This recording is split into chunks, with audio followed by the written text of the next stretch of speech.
দর্শক, আপনাদেরকে নির্বাচনের খবরাখবর জানাচ্ছিলাম এবং বিভিন্ন অতিথিদের কথাও শুনছিলাম, তারা ইলেকশন নিয়ে কী ভাবছেন। এই সমস্ত বিষয়ে আলোচনা করার জন্য আমাদের সাথে কুষ্টিয়া এবং শরীয়তপুর থেকে যুক্ত হয়েছেন দুইজন অতিথি। আমাদের সাথে শরীয়তপুর থেকে যুক্ত হয়েছেন জেলা নির্বাচন কর্মকর্তা মিজানুর রহমান, এবং কুষ্টিয়া থেকে আমাদের সাথে যুক্ত আছেন মিজানুর রহমান লাকি, সচেতন নাগরিক কমিটির সদস্য তিনি। আমি শুরুতেই চলে যেতে চাই এবং আপনাদের দুজনকেই শুরুতে আমন্ত্রণ জানাই স্টার নিউজ ইলেকশনে। এবং আপনাদের কাছ থেকে আমরা শুনবো শুরুতেই একটু শরীয়তপুরের যিনি আছেন জেলা নির্বাচন কর্মকর্তা মিজানুর রহমান, আপনার কাছ থেকে একটু জানতে চাওয়া, এবারে বেশ কিছু বিষয়ে সবসময় নির্দেশনা থাকে নির্বাচনী আচরণবিধি মেনে চলার বিষয়ে। নির্বাচন কমিশন এই নির্বাচনী আচরণবিধি মানুষজন যেন বা প্রার্থীরা যেন মেনে চলে, এই বিষয়ে সচেতনতা সৃষ্টির জন্য কি করে থাকে? শরীয়তপুর জেলায় ৩টি আসন রয়েছে, সংসদীয় আসন। ৩টি আসনে আমাদের মোট ২১ জন প্রার্থী প্রতিদ্বন্দ্বিতা করছেন।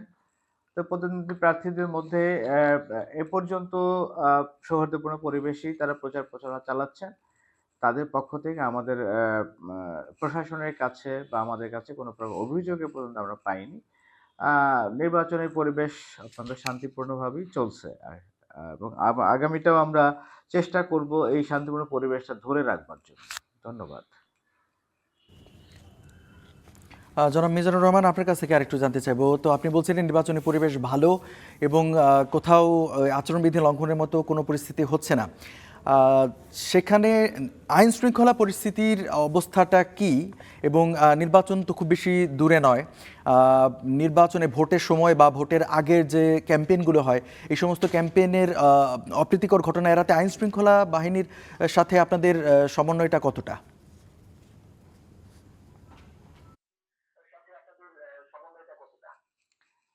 ধন্যবাদ আপনাকে। আমাদের রিটার্নিং অফিসারের কার্যালয় সহ এবং এখানকার এসপি মহোদয় এবং অন্যান্য ল এনফোর্সিং এজেন্সির মধ্যে যেমন গুরুত্বপূর্ণ রয়েছে সেনাবাহিনী প্লাস র্যাব, বিজিবি, তারাও আমাদের সাথে যুক্ত হয়েছে। তো তাদের নিয়ে আমরা এই পর্যন্ত কোর কমিটি মিটিং সহ অন্যান্য সমন্বয় মিটিং গুলো হয়েছে।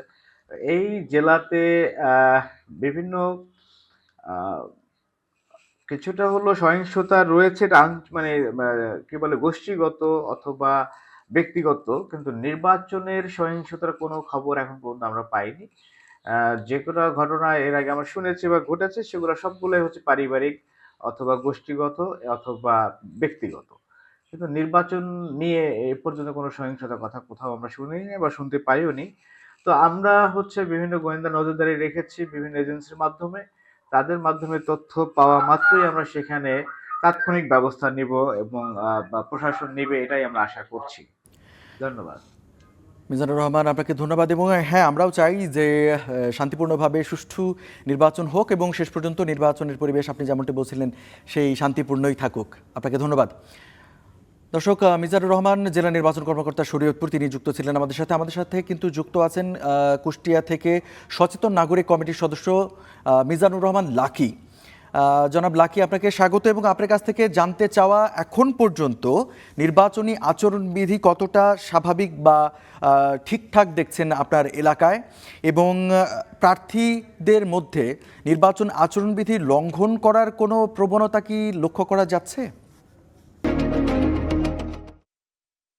সরাসরি প্রার্থীর সঙ্গে যারা থাকতেছে এমনটা কিন্তু আসতেছে, আর এইটা ধরে রাখতে, এটা আপনার ভুলটা ধরিয়ে দিচ্ছেন কিন্তু একটা প্রার্থীর যারা আচরণবিধি লঙ্ঘন করিয়ে দিচ্ছেন, কিন্তু একটা প্রার্থীর যারা আচরণবিধি লঙ্ঘন করছেন তাদের লোকজন অপর প্রার্থী অপরজনা জানিয়ে দিচ্ছেন যে এখানে লঙ্ঘন করছে। এতে করে দেখা যায় কি যে অনেক সময় যে উভয় প্রার্থীর মধ্যে একটা মানে কি বলে গন্ডগোলের সম্ভাবনা আছে, বা একটা মারামারি হতে পারে। এই আচরণবিধির লক্ষণের যদি ঠিকমতো না মানে বিধি অনুযায়ী, তাহলে এর পরিস্থিতিটা কিন্তু অনেক সময় খারাপ পর্যায়ে যেতে পারে।